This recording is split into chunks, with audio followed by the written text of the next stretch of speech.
Hi there, welcome back to part 3 of a series I'm calling Analyzing Emotions. This episode I'm going to be talking about fear. Fear is a really interesting one because it most of the time is a sort of safety net and you don't really realize it, or it can completely crush you and paralyze you. And but it kind of goes a little hand in hand with anger, and I wish I would have added it in the anger video that I did. But fear can be good.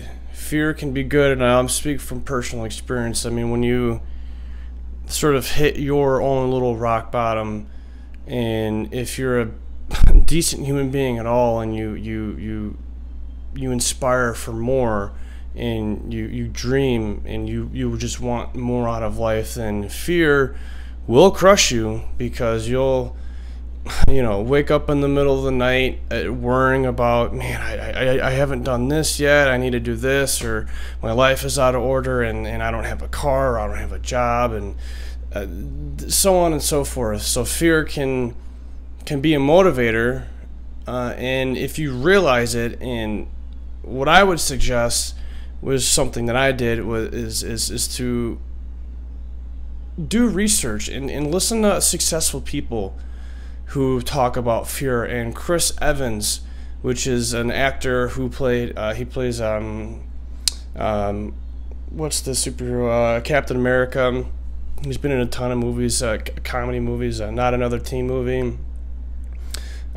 He's been in a bunch of movies, Chris Evans, and there was a really serious interview that I had seen him done where he was talking about fear. And when this is before that he signed the contract to be Captain America, and it was a contract for 6 movies, so that's like 10 years of his life is the commitment. And he wasn't sure if he wanted to commit to it, and he asked all his friends, and of course all his friends and family said that he should do it, but he wasn't. It's when you got the next 10 years of your life concreted and mapped out, you really got to take your time and make a decision accordingly, because if you don't, because that decision doesn't just affect you, it affects other people. If you got a family, if you got kids, that decision will affect your whole family, and you better make the right choice. And his reasoning was, sometimes your brain naturally creates noise, and it thinks and overthinks and analyzes. It's what it does, and that's why things like meditation is really helpful. And then what he was saying was, if you just quiet the mind, now you can think. Now you can really. And that's when it will come to you. That's when the intuition will come to you, and your gut feeling, whatever you want to call it, will come to you, and the answer will just be there. And what he was saying is, sometimes the thing that you fear the most is exactly what you should push yourself into doing. And I have totally done that. I have done that, and I'd followed that advice, and I went to school to be a firefighter and an EMT, and it was a very long journey, and I'm still planning on finishing my degree in fire science. But I had gone to college at 18, 19. I had taken an EMT class, which is a semester long. Took the EMT class, did okay, but I didn't score high enough to take the state test. So I got credit for the class, but I couldn't be certified. Then the very next semester, I took the same class, and I just took the class, so I did really well. I got A's and B's on all the quizzes, and then at the very end, I basically quit. I don't know why. I do know why, but I'm not gonna tell the world. But so I went back at the age of 25 at a different school through Harper College, and Harper College had their EMT program through Northwest Hospital in Palatine, and their program is known for basically getting people ready for nursing programs and paramedic programs. So the basic EMT course was extremely difficult. It was significantly more difficult than when I had first taken it the first 2 times.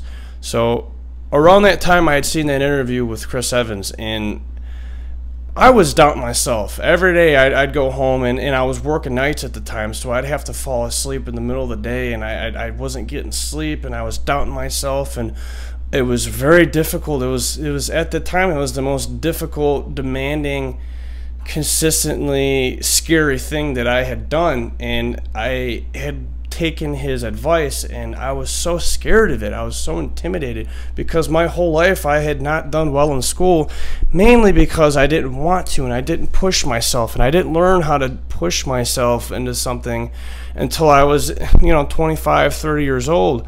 And I had listened to his advice, and I knew if I didn't want to do it, I would not have gotten that far.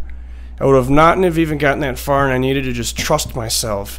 And when I had decided that, then I just felt something. I remember thinking back, like I felt like something's changing. Something, like day by day, I knew that something was changing in me, and I knew this was a really important time in my life.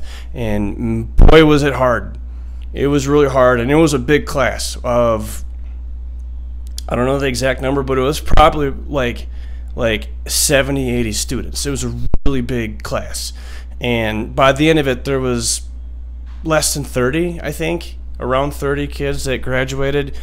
And it just took the effort, and the fear is what I'm trying to get at, is the fear of failing. When it was at a spot where I couldn't afford to fail anymore. Before, I was living with my parents or my dad, and I didn't have the motivation. I really didn't have the drive. I didn't have the desire to succeed the way I did when I was 25 years old, and I had nothing, and I basically had accomplished nothing at that time. And when the goal becomes clear, and it takes work. When the goal becomes clear and you can see it, and you just have to trust in yourself and go with your gut, go with your intuition, what your intuition tells you, and you just go with the flow. I mean, you got to put in the work. There's no way around that. You need to put in the work. But if you have all those other things lined up, then it worked out, and you needed to maintain an 80%. You needed to actually maintain an 80%, otherwise it'd kick you out. And I did that. A lifetime of, the occasional B, but mostly C's and D's in school. I pulled off a B in an extremely difficult class while working full-time at nights. So I had to basically do homework while I was on my breaks, and it was rough. It was rough, but I did it, and I really proved something to myself, that you just need to want to do it. I'm a person that if I don't want to do something, now I can, if I know I need to do it, I've learned the ability to just make myself do it, and that's where self-discipline comes in. But I've just learned that you can do it, and you can do it. If I can do it, you can do it. You just need to figure yourself out, and everything will, it's a cliche thing to say, but everything will fall into place. And if you allow fear to crush you, then you become stagnant, and it's a downward spiral. It's a downward spiral, and anger coincides with the fear and the paralyzing, because and the motivation, because you can use anger as fuel to propel yourself forward, and it works great.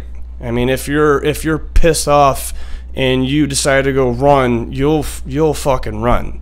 You'll run, or you'll find the steepest hill that you can find and run up that sucker as hard as you can, until your heart's like, and it's the best, honestly, the best cardio workout that you can do, in my opinion.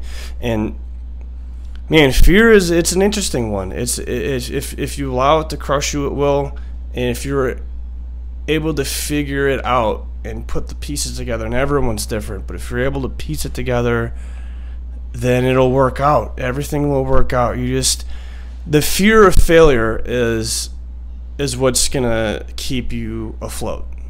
The fear of failure, and no, I don't think anybody wants to fail, but if you decide this is what I want to do, this is my goal, and I will not fail. I will not fail, and I will succeed any means necessary. And if that means going in early before everybody and being the last one to leave, I did that. And it worked out. I passed. I passed by the skin of my teeth. I was like 82% on my final exam in the EMT class. And then after that, then I had taken a semester. So I had taken the EMT class and another fire science class, all in the same semester. The next semester, I took 3 fire science classes. That summer, I had taken a not volunteer, but a oh, what's the word I'm looking for? I can't think of the word. I volunteered it through, but I had taken it through Harper College and gotten credit for it. And internship. I had an internship through over the summer. That was rough. That was really rough. I was still working nights, and then that following fall semester, I went to the fire academy, and when I'd finished the fire academy, then that's when I'd stopped school for like a half a year, and then I went back. But it was rough, man. It was rough. But looking back, I'm glad that I did that, because I proved to myself that before then I just didn't think that I was all that smart and I didn't have what it took. But that's just not true. You just have to. Sometimes you just gotta have to try harder than other people. Outwork everybody, and go get kind of crazy with it. You know, get crazy with your approach, and just outwork everybody, and you will succeed. If I can succeed, then you can succeed. And I'm sure I can go on and on about fear and anger, and I'm gonna cut off there because I don't want to make videos too long. People only normally will watch 2.5 minutes of the video. So this is gonna be it for this video. Thank you for watching. Please consider subscribing, and I'll see you on the next video. Thank you.